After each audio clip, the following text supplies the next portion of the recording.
नमस्कार। आजकल चुनाव का माहौल है और चुनाव के इस माहौल में नोएडा में, खासकर नोएडा और ग्रेटर नोएडा के एरिया में हर उम्मीदवार, चाहे वो किसी भी पार्टी का हो, अपने चुनावी वायदों में रजिस्ट्री की समस्या का समाधान एक बहुत बड़े वायदे के रूप में पेश कर रहा है। ये उम्मीदवार ही नहीं बल्कि हर पार्टी के शीर्षस्थ नेता भी नोएडा और ग्रेटर नोएडा में ये कह रहे हैं कि चुनावों के बाद जो घर खरीदारों की रजिस्ट्री की समस्या है, कोई उसको 10 दिन में, कोई 15 दिन में, कोई 1 महीने में, कोई 5 महीने में, 6 महीने में सॉल्व कर देगा। तो आज हमने सोचा कि हम इसी बारे में बात करते हैं और ये जानने की कोशिश करते हैं कि रजिस्ट्री की समस्या कहाँ से उत्पन्न हुई और ये रजिस्ट्रियाँ क्यों अटकी हुई हैं। तो इस वीडियो को अंत तक देखिए और आप खुद डिसाइड करिए कि इन चुनावी उम्मीदवारों के वायदों में कितनी सच्चाई है और क्या एक्चुअली में उनके पास इस समस्या का कोई समाधान है भी या नहीं। जैसा कि आप सबको पता ही है, नोएडा में जो सारे बिल्डर हैं इनको ज़मीनें डेफर्ड पेमेंट के बेसिस पे अलॉट हुई थी, यानी कि उनको ये कहा गया था कि वो जो अलॉटेड ज़मीन है उसका 10% अलॉटमेंट के समय और बाकी का जो पेमेंट है वो इंस्टॉलमेंट्स में धीरे धीरे करके 5 साल, 7 साल, 10 साल या जब तक उनको ऑक्यूपेशन सर्टिफिकेट और कंप्लीशन सर्टिफिकेट प्रोजेक्ट का नहीं मिल जाता है उससे पहले उनको देना होगा। बहुत सारे बिल्डर्स ने ये इनिशियल पेमेंट के बाद जो इंस्टॉलमेंट देना था अथॉरिटीज़ को, उसको देने में बहुत देर कर दी। इवन दो उन्होंने अपने अपने प्रोजेक्ट में, क्योंकि घर खरीदार प्रदर्शन कर रहे थे और उनको ईएमआई और रेंट की दोहरी मार झेलनी पड़ रही थी, इसलिए घर खरीदारों को बिना ऑक्यूपेशन सर्टिफिकेट, बिना कंप्लीशन सर्टिफिकेट लिए हुए पोजेशन हैंडओवर कर दिया। पहले प्रोजेक्ट वाइज ओसी मिलता था, बाद में टावर वाइज ओसी का प्रावधान किया गया ताकि घर खरीदारों की समस्या का कुछ समाधान हो सके। और इसका फायदा लेकर के बिल्डर्स ने घर खरीदारों से उनके घरों की पूरी प्राइस, जिसमें लैंड का पैसा भी प्रोरेटा रूप से शामिल था, वो लेने के बाद उनको पोजेशन तो दे दिया, लेकिन क्योंकि उन्होंने पहले के जो इंस्टॉलमेंट अथॉरिटीज़ को देने थे उसमें डिले किया, इसलिए अथॉरिटीज़ ने उनका लैंड यूज पे इंटरेस्ट और फिर पीनल इंटरेस्ट लगा के उनसे पैसा डिमांड करने लगे, जिससे वो लैंड का प्राइस काफ़ी बढ़ गया था। तो इसलिए बिल्डर्स लैंड यूज देने में डिले कर रहे थे और इस कारण अथॉरिटी इन सारे बिल्डर्स को ओसी और सीसी अलॉट नहीं कर रहा था, जिसके कारण नोएडा में शुरू से ही रजिस्ट्री और एक बहुत बड़ी समस्या रही है। आप सबको पता ही है 2017 से आम्रपाली का केस सुप्रीम कोर्ट में चल रहा है और आम्रपाली के केस में सुप्रीम कोर्ट ये कंसिडर कर रहा था कि जो अथॉरिटी का डिमांड आम्रपाली ग्रुप के ऊपर रेज किया गया था, जिसमें एक बहुत बड़ा अमाउंट लैंड यूज और उस पर लगने वाली पेनल्टी के रूप में डिमांड किया जा रहा था, उस दावे को या उस डिमांड को कैसे डील किया जाए।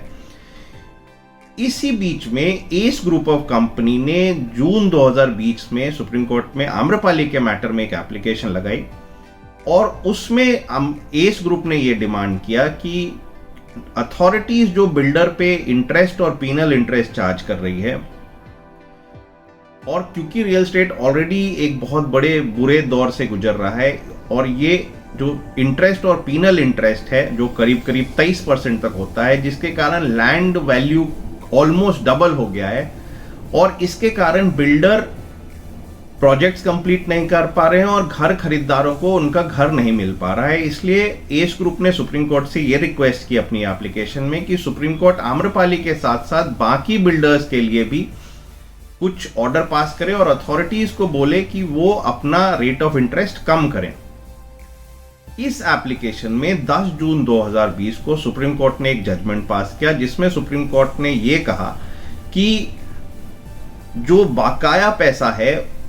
जो सारे 114 बिल्डर जो नोएडा में 2005 के बाद जिनको जमीन अलॉट हुई है, उन सब का जो बकाया पैसा है अथॉरिटी के पास, उस पर अब अथॉरिटी 8% इंटरेस्ट चार्ज करेगा। और साथ ही अथॉरिटीज को यह निर्देश दिया कि ये जितने भी पेंडिंग अमाउंट है इन सारे बिल्डर्स के लिए, उन सब का रीपेमेंट फिर से रिस्ट्रक्चर करके वो इन बिल्डर्स को बताएगा। अथॉरिटीज ने इस ऑर्डर को, जो 10 जून 2020 का ऑर्डर था, इसको वापस लेने के लिए या मॉडिफिकेशन करने के लिए सुप्रीम कोर्ट में एक एप्लीकेशन लगाई और उस एप्लीकेशन में 10 जुलाई 2020 को सुप्रीम कोर्ट ने यह डायरेक्शन दिया कि जो 8% इंटरेस्ट रेट था, वो 8% इंटरेस्ट रेट की जगह 1 जनवरी 2010 से जो पेंडिंग अमाउंट है इन सारे 114 बिल्डर्स के लिए, उन पे अब एसबीआई एमसीएलआर रेट लागू होगा। और इसके साथ ही नोएडा और ग्रेटर नोएडा को ये निर्देश दिया गया कि जो भी इन सारे बिल्डर्स के ड्यू हैं एसबीआई एमसीएलआर रेट लगा के, वो 1 महीने के अंदर इन सारे बिल्डर्स को बताया जाएगा। इस सारी पेंडिंग रकम का 25% बिल्डर 3 महीने के अंदर, और बाकी सारी रकम जो 75% होगी वो 1 साल के अंदर अथॉरिटीज को जमा करेगा। तो इसके बाद एक आशा उठी कि जब ये पैसा आ जाएगा तो बिल्डर और अथॉरिटी के बीच जो लैंड ड्यूज को लेके खींचतान चल रही है वो खत्म होगी, और इसके साथ ही जो पेंडिंग रजिस्ट्री सारी हैं वो शुरू हो जाएंगी। इसके बाद 13 अगस्त 2020 को, क्योंकि अथॉरिटी ने अभी तक इस ऑर्डर को इम्प्लीमेंट नहीं किया था,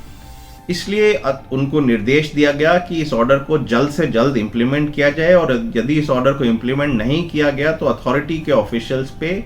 एक एक्ट के अगेंस्ट एक एक्शन लिया जाएगा। और इसके साथ ही अथॉरिटी को दोनों अथॉरिटीज को एक affidavit of compliance supreme court में फाइल करने के लिए कहा गया।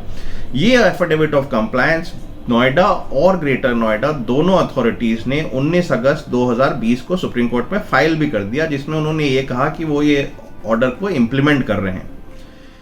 लेकिन इसके बाद एक और क्लैरिफिकेशन सुप्रीम कोर्ट से लिया गया कि ये जो रेट ऑफ इंटरेस्ट अब चार्ज करना था वो सिंपल रेट ऑफ इंटरेस्ट होगा या कंपाउंडिंग रेट ऑफ इंटरेस्ट होगा। और ये क्लैरिफिकेशन भी 25 अगस्त 2020 को सुप्रीम कोर्ट ने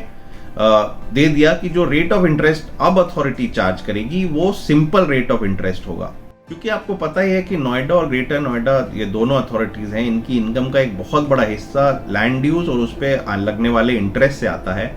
और क्योंकि सुप्रीम कोर्ट के जून और जुलाई के ऑर्डर के बाद और उस पर दिए गए अगस्त के क्लैरिफिकेशन के बाद ये रेट ऑफ इंटरेस्ट 23% तक से घट के 8-8.5% हो गया था। इसलिए इन अथॉरिटीज ने नवंबर 2020 में सुप्रीम कोर्ट में एक एप्लीकेशन लगाई कि ये इन सारे ऑर्डर्स को वापस लिया जाए।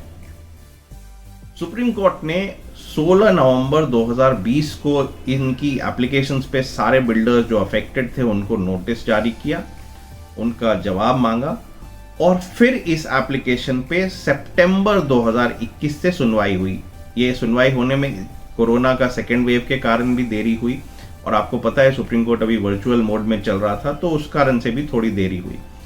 नोएडा और ग्रेटर नोएडा और बाकी बिल्डर्स के वकीलों ने इस एप्लीकेशन पे बहस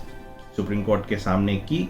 कि नोएडा और ग्रेटर नोएडा को जो बिल्डर से वो इंटरेस्ट चार्ज करते हैं लैंड ड्यूज पे, वो किस रेट पे चार्ज करना चाहिए, और क्या पुराने जो जून और जुलाई के ऑर्डर्स हैं और जो अगस्त के क्लैरिफिकेशन है वो अब इन सारे बिल्डर्स पे लागू होंगे या नहीं होंगे। इस इंटरेस्ट इशू पे सुप्रीम कोर्ट ने 13 नवंबर 2021 को अपना जजमेंट रिजर्व किया। वो